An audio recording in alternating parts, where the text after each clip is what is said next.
we're gonna head back to the library.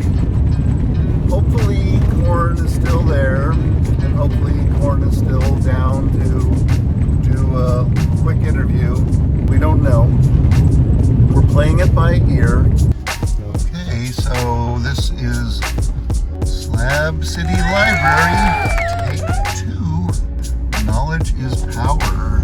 And we're back. We'll just meander in, I guess. Hello and welcome to Desert Trippin'.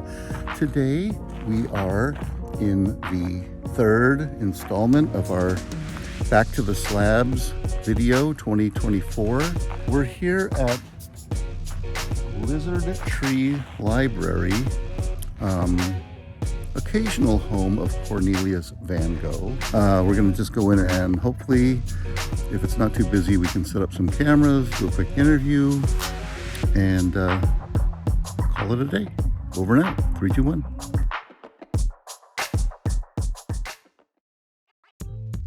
Hello and welcome to Desert Trippin'. Today we have a special treat because we're going to talk once again with one of my favorite human beings, somebody that you might have met, I think it was 2 years ago. And I made a pilgrimage out here and we had a little quick 5-minute chat just to kind of meet each other. And then life happened. I think like 2 or 3 years went by and Cornelius VANGO is back here at SLABS City Library, which is basically, they built this place. You know, it was a place, but it wasn't this place, and this is mostly because of Corn. So Corn, welcome back. Thanks. What the fuck? You know, here we are. Yeah. You've had like probably 10 lives since you left here. You had train jumping, beet farming, just traveling, New Orleans, music, busking, all kinds of shit. Like, in the Northwest, the kayaking. Yeah. How did you cram so much shit into such a short time? I mean, 3 years is it's a much longer span of time when you live for yourself rather than, you know, selling all of your time to the man, as it were. Yeah. So I mean, I did do the beet harvest. That's good, honest work, and it's hard work. Yeah. But for the most part, I, you know, just kind of make my own way. I don't really need a whole lot of money, so that leaves me with the rest of the time to do cool shit. Yeah. Yeah. I think the thing that I have the most questions about is hopping trains. I know you can't give all the details away, but, you know, is it okay to say that you have you're missing one limb? So hopping on trains to me, as a handicapped person too, yeah, and with a dog in a pack, how the fuck do you do that? I mean, do you have to do special things as far as studying their... Absolutely, yeah. That's like a whole realm, man, and that's also one of the more popular subjects. Like my content about that sort of thing does really, really well, and I'm sitting on a bunch of footage that I got to put together from last summer. But I've only been riding trains for like not even 2 years at this point. Yeah, and it's a whole world. It's definitely. Do you have to actually run, or are you on the train positioned, ready to go when they go? It depends on what you're doing. Like, I could explain the ins and outs to you all day long, but suffice it to say, it's not as simple as just grabbing onto the first moving thing you see. Like, don't do that, because that's how I got run over. Oh yeah, that's the other thing. The fact that you do it, let me ask you this. You lost your foot on a train incident, right? Playing on the tracks? When I was a kid, yeah. Yeah. So is part of hopping trains a cathartic thing where Absolutely. You're harnessing the power and you're controlling it? Yeah, it was a huge thing for my trauma processing, as it were. Yeah. You know, just because I ignored trains for 20 years after that. And then, how old were you when it was you 13. And your brother, right? Yeah, I did a whole stream on it, if you want, like, and I think that was like a 2-hour stream. Put a link in there in my video. For sure, yeah. You can see the whole story on that. But you were like a kid in Minnesota, right? Yep. Yeah. Yeah, and just finally deciding that I was gonna actually go out and ride trains and get over my my post-traumatic stress disorder and all that. Like, and just do it was really important for me. How much of the motivation is just the activity itself versus I want to get from California to Minnesota, you know, like? It's all of the above. It really depends. Like sometimes I ride just for fun, but usually that's like shorter, weird rides, you know, like where, like I did a couple of just like for funsies rides out of Minnesota when I got back before I went to work. So like that's always cool. I definitely could do like cross country rides just for fun, but like it's just such a good way to move real fast, real far for free. And I'm not saying that, I'm not trying to evangelize freight train riding to anybody, and that's not what I do, but it's, you know, if you put in the legwork, as it were, then you can reap the benefit. How is Satan, your adorable puppy? Does Satan run along with you and jump onto the train? We don't run and jump on trains. So you lift Satan up. Yeah, we know where they stop. So okay. That's and part you find of a nice. There's Satan. Oh, you have my glasses, baby. That's part of the research part. Yeah.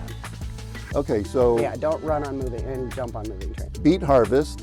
You've done that a few times. It must be some serious bank, but it's hard ass work. But this time they gave you an upgrade. You got to run the big. What's it called? The big... Oh no, I've been running pilers. Okay. So you want to see a cool tattoo? What? This is a piler. Oh my God! Get the whole thing on your back. That's the whole damn thing. When did you do that? Right after the last beet harvest, I paid one of the foremans, or they call them harvest leaders at this other yard that I don't usually work at, but it seems a little friendlier to call them harvest leaders than foreman. But he is also a freight train rider and a tattoo artist, and I wanted an oogle tat. An oogle is kind of a derogatory way to refer to train riders. Okay, but, okay. It's okay when we say it. Yeah. You know? I won't say it. But so I wanted an oogle tat, a proper oogle tat. So I paid him with some of my beat money, and I was like, I want you to draw a piler from memory. No reference pictures, just fucking do it. And I want you drunk as hell. So that was the tattoo, and it's sick, dude. It's like my best tattoo. Might as well lean into it. Oh, yeah. Go all the way, right? Just relinquish all control and. So I know better than to ask you what your plans are, because I know you don't plan far ahead. Yeah. But are you enjoying being back? Yeah, I'm gonna be here through the season because I gotta take care of some like adult shit, like, you know, medical stuff and like car stuff, and yeah. But so I'm kind of just hunkering down here as a home base because that's like one of the biggest reasons why I wanted to maintain my address here. Yeah.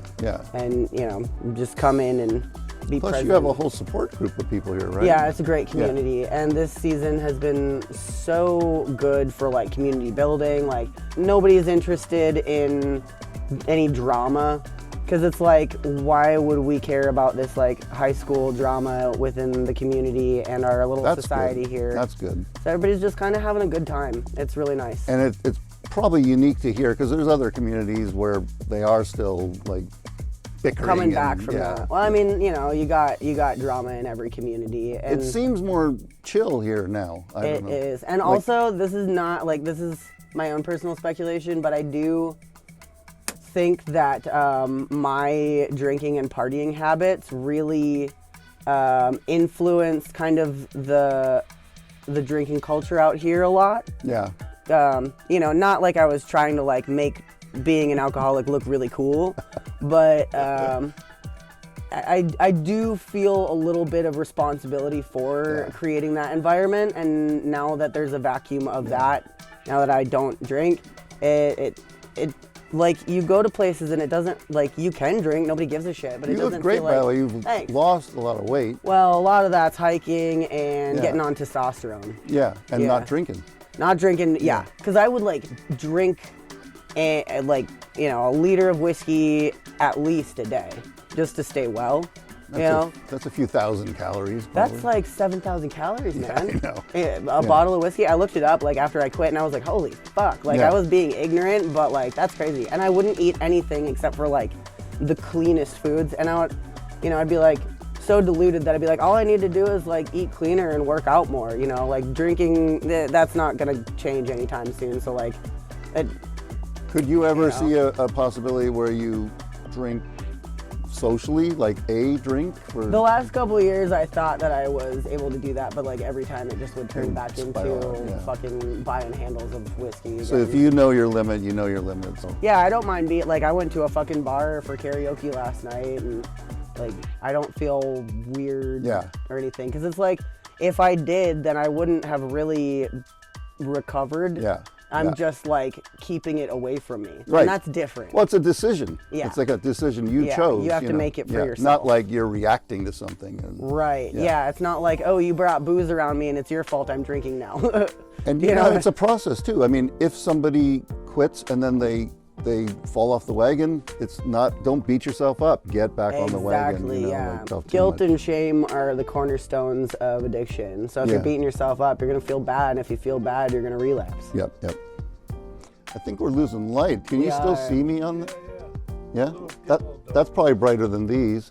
I can go grab my ring light quick if you want.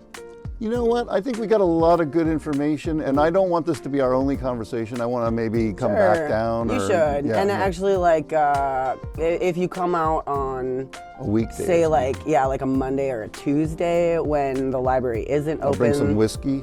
Don't bring some whiskey.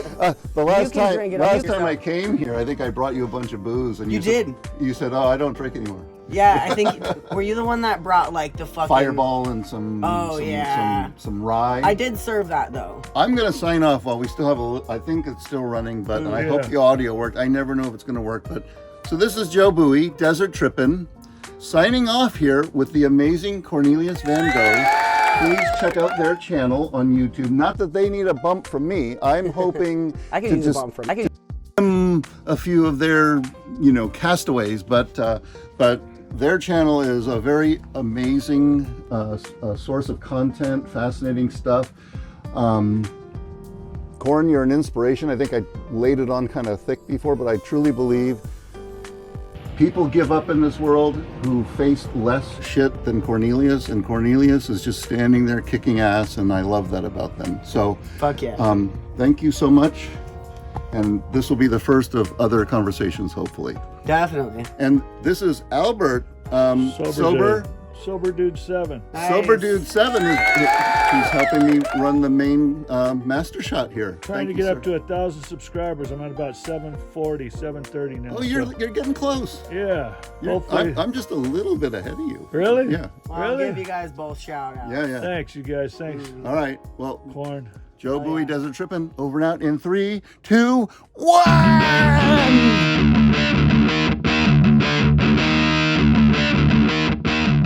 Look at this fucking sunset here. Look at this sunset, you guys, out in SLABS City, California, where the surf meets the turf. This is my buddy Albert. Sober Dude 7. There you go. Well, as another day draws to a close, we are leaving SLABS City. Hope you enjoyed this 3-part episode of Back to the Slabs, a Desert Trippin' 3-part mini-series. This is Joe Bowie, Desert Trippin', over and out in 3, 2, 1!